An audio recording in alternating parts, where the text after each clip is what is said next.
Good morning বন্ধুরা। তো এই যে কালকে চলে এসেছি বাবার বাড়িতে।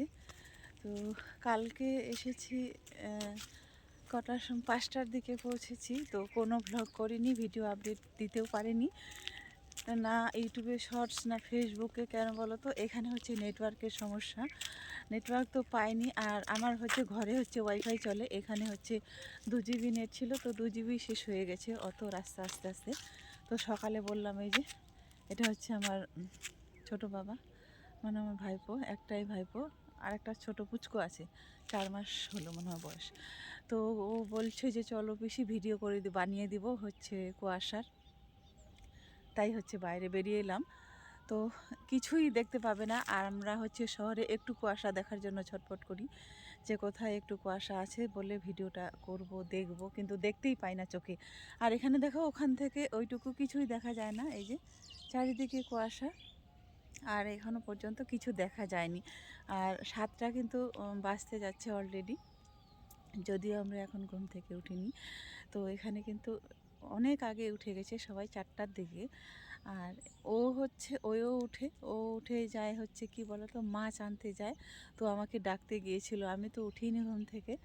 তারপরে ও হচ্ছে যাবে এখন মাছ আনতে, আমাকে ভিডিও বানিয়ে দেওয়ার পরে একটু বেলা হলে পরে তোমাদেরকে দেখাবো এখানে গ্রামে কি কি চাষ হয়েছে আমাদের। তো চলো। তো বন্ধুরা, ঘুম থেকে উঠে রাস্তা থেকে ঘুরে এলাম। যেহেতু সারা বছরে অপেক্ষা করে থাকি বছরে একবার বাবার বাড়িতে আসি, যেই কটা দিনই থাকি না কেন সেই কটা দিন কিন্তু সেই রকমভাবে উপভোগ করি আর কি। তো বন্ধুরা, এই যে চলে আসছি শাক তুলতে। আজকে থেকে সকাল থেকে ব্লগটা হচ্ছে শুরু করেছিলাম, আর হচ্ছে করিনি। এই যে শাক তুলে নিলাম, মা, আমি আর হচ্ছে বৌদি সবাই মিলে শাক তুললাম। শাক তোলা হয়ে গেল। রাতে মা বললো যে রুটি আর শাক আর রুটি খাবো বলেছিলাম আমি মাকে, তো বলছে ঠিক আছে ওটাই করব। তো চলো, এখন তোলা হয়ে গেল। আর একটু আছে ওই যে মটরশুঁটি শাক, ওইটা তুলবো, ওটা তুললে পরে তোলা হয়।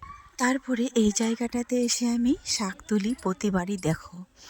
আর আমি যেহেতু একটু শাক প্রেমী, প্রায় আমি তোমাদেরকে বলি যে বাবার বাড়িতে গেলে বাড়ির পাশে এই সমস্ত রকমের শাক সবজি লাগানো হয়। এখানে লাগিয়েছে মটরশুঁটি, লাফা শাক, ধনে পাতা, রসুন, পেঁয়াজ, আলু। উনানটা আর বেড়াটার এই পারেই আমার বাবার বাড়ির এই ফসলটুকু শুধু রান্না করে ধুয়ে শুধু হাঁড়িতে দিতে হয় রান্না করার জন্য। তো সেই রকম আমি তো রাত্রেবেলায় এসেছি, আর সকালবেলায় এই শাক দেখে কিন্তু একেবারে মন মানেনি। সত্যি এইরকম একটা সকাল, আর এইরকম একটা গ্রাম্য পরিবেশ, আর নিজের লাগানো শাক পাতা তুলে রান্না করা, এই মানে যেটা আমি উপভোগ করছি সেটা আমি ভাষায় প্রকাশ করতে পারবো না। আজকে এই গ্রামের পরিবেশে দেখতে পাচ্ছ আজকের সকালটা, এরকম একটা সকাল একদিনের মধ্যে উপহার দেব সেটা ভাবতেই পারিনি। আসার আমার সেরকম কোনো পরিকল্পনাই ছিল না, প্ল্যানও ছিল না। হঠাৎ করে এক রাতের মধ্যেই, কয়েক মিনিটের মধ্যেই প্ল্যান করে চলে এসেছি একেবারে এই রকম, তাও আবার গ্রামে। তোমরা যারা গ্রামের ভিডিও ভালোবাসো, গ্রাম দেখতে পছন্দ করো, তাদের জন্য আজকের ভিডিওটা একেবারে পারফেক্ট। আমার তো মনে হচ্ছিল যেন এখানে থেকে যাই, আর যেন কোথাও যাব না।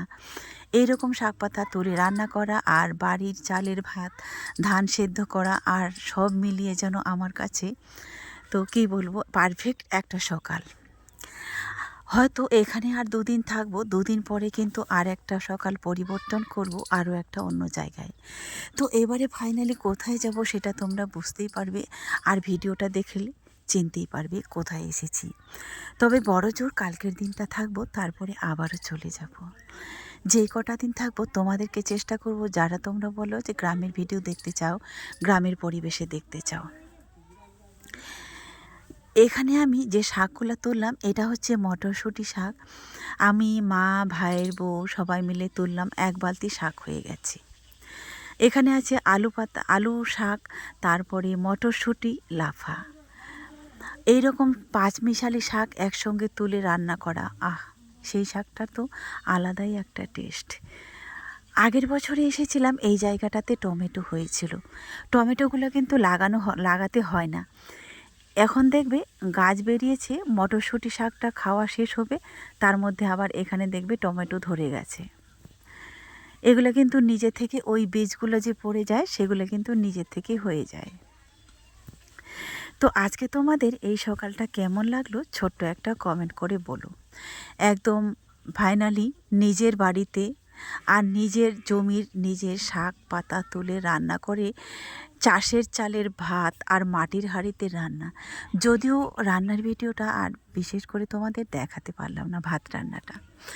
যাই হোক, আমি যেহেতু আবারও সেই 1 বছর পরে এসেছি না, তো ওই যে এ ডাকছে ও ডাকছে, এখন তো বাড়িতে মানে ভাত কদিন খাবো জানি না, তারপরে তো ডাক আসতেই থাকবে কোন দিকে। তো চলো এবার হচ্ছে চলে যাব, তোলা হয়ে গেছে, চলো।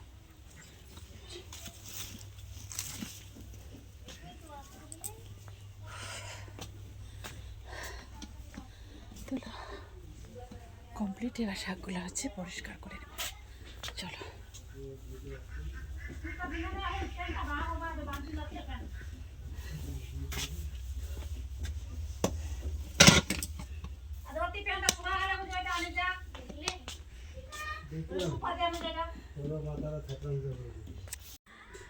শাকটা তুলে নিয়ে চলে এলাম বাড়িতে। আমি বসে আছি আর এই যে মা শাকটা বাছছে, বাবা এখানে বসে আছে। তো আমি তো শাক খাই, আমি যেদিন এসেছিলাম বাবা যখন শুনেছিল আমি আসছি, তো বাবা তো শুনে আমার জন্য লাফা শাক নিয়ে এসেছিল। আমি যখন আসি তখন শাক খেয়েছিলাম, লাফা শাকের ঝোল আর কি যেন একটা ভাজা ছিল, ডিম ভাজা, ডিমের তরকারি আর আলু মাখা, ব্যাস আর কিছু লাগে না। এই লাফা শাকটা হলে উত্তরবঙ্গের মানুষেরাই বোঝে এই লাফা শাকটার মর্ম। আর যারা দক্ষিণবঙ্গে এই শাকটা খুব অপরিচিত, কেউ চিনেও না বলতে গেলে। জানি না তোমরা কজন চিনো, তবে নর্থ বেঙ্গলে প্রিয় একটা খাওয়া লাফা শাকের রেসিপি। তো বাবাকে, মা এখানে বসে আছে আর বাবা, আমি আসলে তো বাবা রোজ শাক নিয়ে আসবে, সে যেখানেই পাক না কেন। তারপরে মাকে বলছিলাম, মা শাক ভাজা আর রুটি রাতে খাবো। তো মা বলছে ঠিক আছে, ওটাই করে দেবো তোকে। এটা হচ্ছে আমার ভাইয়ের বাড়ি। একটু পরে রাজিয়া চলে গেছিলো, আমি এখনও যাইনি। আমার ভাই নতুন বাড়ি করেছে, ছোট ভাইটা। তো এখনও আপাতত টিনের বাড়ি আছে, ঘর শুরু করেনি। টিনের করলেও কিন্তু ভেতরে সেই কোয়ার্টার সিস্টেম করে করেছে, ঘরটা আমি আগে দেখিয়েছিলাম। আমি এখনও পর্যন্ত যাইনি, এখন দেখছি টিন দিয়ে চারিদিক দিয়ে ঘিরে দিয়েছি। আর এই যে পুচকুটা, এখানে তোমরা থাকলে অনেকবার দেখতে পেতে, আমার পিছন ছাড়তো না আমার পাশে, কিন্তু এখন ওখানে চলে গেছে, আনতে যেতে হবে। আসলে ছোট তো, আর একটু বড় হলে হয়তো একাই চলে আসতে পারতো, কিন্তু এখন মোটামুটি খুবই ছোট আছে, একা আসতে পারবে না, তাই রাজিয়া গিয়েছিল আনতে।